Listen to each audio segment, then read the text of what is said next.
Bonjour à tous et bienvenue dans cette édition du journal. Les équipements et matériels énergétiques sont désormais exonérés de la taxe sur la valeur ajoutée TVA. Cette disposition est contenue dans la loi des finances 2020. Une bonne nouvelle pour les populations. Opération de reboisement de la mangrove à Djegbadji, commune de Ouida, c'est l'œuvre de la société civile béninoise. Une espèce spéciale a été choisie à l'occasion. Il s'agit de l'Avicennia germinans. Et puis l'Union européenne fait la promotion de la culture béninoise à l'état pur. Des artistes plasticiens ont exposé leurs œuvres afin de montrer le savoir-faire béninois en la matière.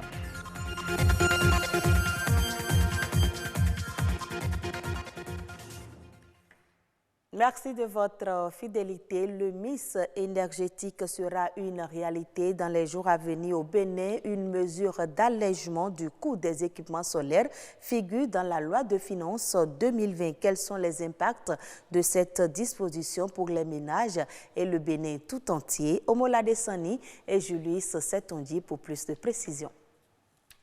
Bonne nouvelle pour les consommateurs et les entrepreneurs du secteur de l'énergie au Bénin. Des mesures visant l'accélération de l'électrification du pays ont été prises par le gouvernement. En effet, la loi des finances 2020, en son article 14, stipule que les matériels et équipements de production de l'énergie solaire, thermique et photovoltaïque, ainsi que les accessoires d'installation à l'exclusion des onduleurs importés ou acquis en République du Bénin sont en exonération des droits et taxes de douane et de la taxe sur valeur ajoutée. Non, je viens de l'apprendre avec vous. Déjà à notre niveau, quand on fait les investigations sur le marché, on voyait déjà que les coûts étaient déjà beaucoup trop. J'ai appris très récemment que cette décision avait été prise. Je trouve que c'est une bonne chose. Parce que si le prix des équipements baisse et qu'il y a plus de demandes de la part des acheteurs, les professionnels seront obligés de devenir un peu plus compétitifs, quoi.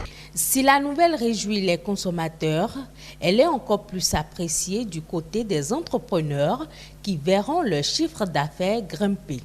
Ce qui concerne l'énergie solaire, si je prends ce modèle dans les énergies renouvelables, il n'y aura plus la TVA par exemple, il n'y a plus la douane, donc les coûts de revient baissent, et ce qui fait que nous n'aurons plus de chiffre d'affaires.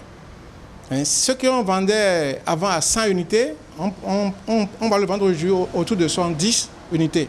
Vous voyez, c'est très important comme mesure, parce que la TVA déjà fait dans les 18%, la douane fait à peu près dans les 24%, donc quand on cumule, on fait une économie dans l'ordre de 35% à peu près.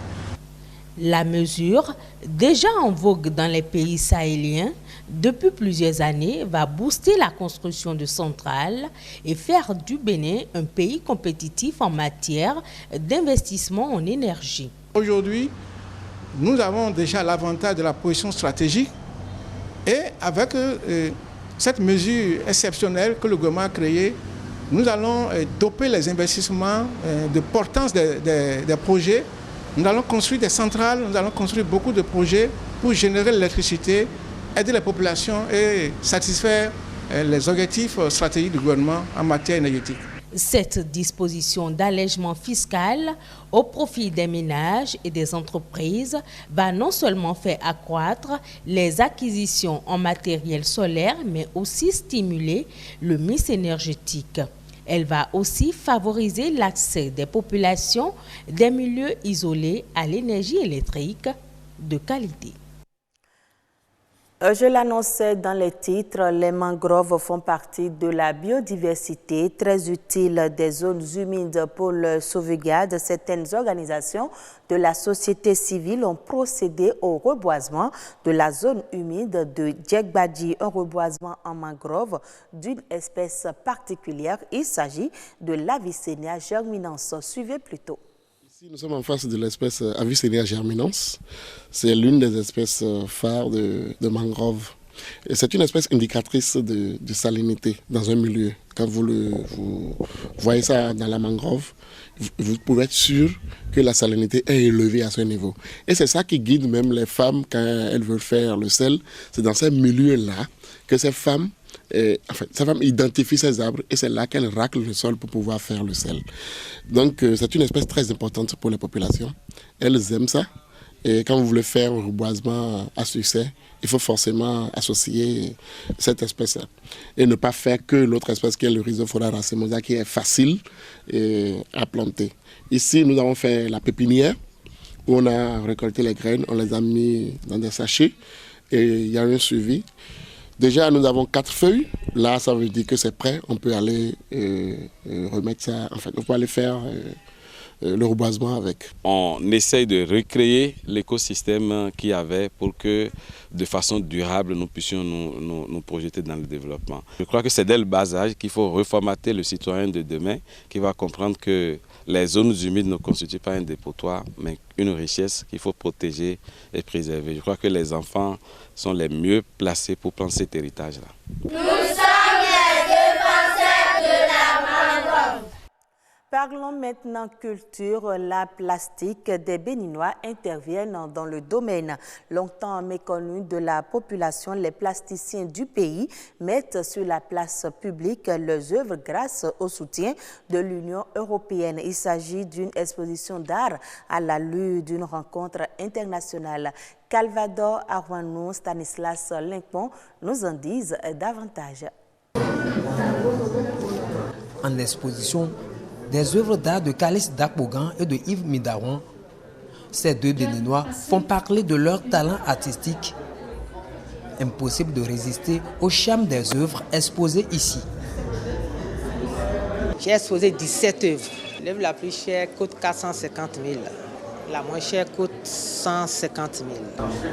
Des œuvres composées de matériaux récupérés dans la nature et d'objets usuels achetés bon marché. Ils leur ont donné une seconde vie à travers ces nouvelles formes. Des formes qui témoignent d'une créativité contemporaine et d'une inventivité fascinante. Je récupère beaucoup. Quand moi je sillonne les rues de Cotonou, partout où je suis, je ne fais que récupérer tout ce que les gens ne veulent plus utiliser, qu'ils ont jeté là. Moi, ça me sert. Parce que je me suis dit, c'est des éléments qui ont une histoire. Moi, je parle souvent de l'unité, de l'élévation, tout ce dont l'homme a besoin pour grandir. Grandir, c'est grandir avant tout spirituellement, grandir professionnellement et autres. À en croire les créateurs, chacune de ces œuvres d'art a une histoire. Elles sont la représentation de la culture béninoise et de la vision que ces artistes ont du monde. Et l'actualité nationale en bref et en images, c'est une présentation de Aurélie Sauton. Le Bénin obtient 38,500 milliards de francs CFA auprès des investisseurs du marché financier de l'Union économique et monétaire ouest-africaine UEMOA. C'est au thème de son émission d'obligations assimilables du Trésor à 60 mois. Il s'agit d'une belle perspective pour la Direction générale du Trésor et de la comptabilité publique. Excepté la Guinée-Bissau, le Mali et le Niger, tous les pays de l'UEMOA ont préparé à l'opération d'adjudication, une opération qui s'inscrit dans le cadre du concours apporté par l'agence UEMOA Titres aux États membres en vue de mobiliser les ressources nécessaires au financement de leur politique de développement économique à des coûts maîtrisés. La consommation de stupéfiants en milieu scolaire prend des proportions inquiétantes. Une séance de travail a eu lieu vendredi dernier pour permettre de réfléchir aux stratégies à mettre en œuvre en vue de mettre fin à ce phénomène. La rencontre intervient à la suite du constat fait par les autorités béninoises de la consommation de stupéfiants distribués sous forme de pilules, de bonbons, de gâteaux, de jus de fruits et autres dans nos écoles et lycées. L'accent a été mis sur les effets néfastes de la consommation de la drogue sur la santé. Les parents d'élèves et autres acteurs de l'éducation sont donc appelés à prendre leurs responsabilités.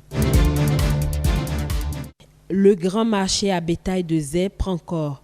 Les travaux de construction de cette infrastructure marchande sont lancés. Le marché à bétail de Zé est un centre à caractère régional inspiré du marché à bétail de Gogounou avec une vingtaine d'infrastructures à installer progressivement. Il couvre un domaine de 5 hectares et la construction est étalée sur 2 phases. Le premier lot, d'une valeur de 150 millions de francs CFA, porte sur la clôture du domaine. Le second concerne un quai de débarquement-embarquement et une aire d'accueil pour le gros bétail de 206 mètres carrés. Il est prévu également 2 hangars, 2 blocs de latrines à double fosse et un bâtiment à usage de services vétérinaires. Hors du Bénin, au Libéria, le gouvernement suspend les droits de douane appliqués au riz. La mesure cible notamment les sacs de riz d'emballage d'au moins 5 kg ou en vrac, ainsi que les brisures de riz. Cette décision vise essentiellement à limiter la flambée des prix de la céréale sur le marché intérieur et soulager les couches les plus vulnérables de la population. Si cet allègement des barrières tarifaires est salutaire pour les consommateurs, il pourrait faire grincer des dents du côté des producteurs qui réclament des mesures pour booster la production locale. Actuellement, le gouvernement libérien alloue une enveloppe subséquente pour subventionner les importations de riz. L'ère de la technologie est arrivée. Cette réalité exige aux pays de la région de la SADC à s'unir pour partager des communications via des satellites. Voilà pourquoi Luanda a abrité un workshop à cet effet. Lunadio Losunga pour le reportage. L'ère de la technologie est arrivée. Et cette réalité exige aux pays de la région de la SADC à s'unir pour partager des communications par satellite. Avoir un satellite aidera beaucoup le continent à développer des secteurs tels que santé, éducation et agriculture. Au niveau des infrastructures, les zones rurales ne disposent pas souvent de ce service des satellites. La connectivité par Internet est faite via satellite. Les zones rurales ont aussi besoin de cette technologie. Nous devons commencer à travailler ensemble pour avoir ce partage par satellite. Dans la sous-région SADC, l'Afrique du Sud est le seul pays qui a un satellite en orbite. La nation arc-en-ciel travaille déjà pour parvenir à fabriquer son appareil pour la communication ayant comme objectif partager des informations avec les États membres de la région. Nous n'avons pas encore de satellites particulièrement pour les communications, mais nous disposons déjà de quelques satellites en format de cube que nous fabriquons en partenariat avec l'entreprise LNI. Nous avons déjà commencé à travailler pour fabriquer des satellites de communication. L'Angola a réaffirmé que la construction de son satellite est en cours et à 50% déjà. En 2022, l'appareil sera en orbite. Voilà pourquoi l'État compte déjà 60 spécialistes formés et aura bientôt d'autres cadres avec doctorat en sciences spatiales.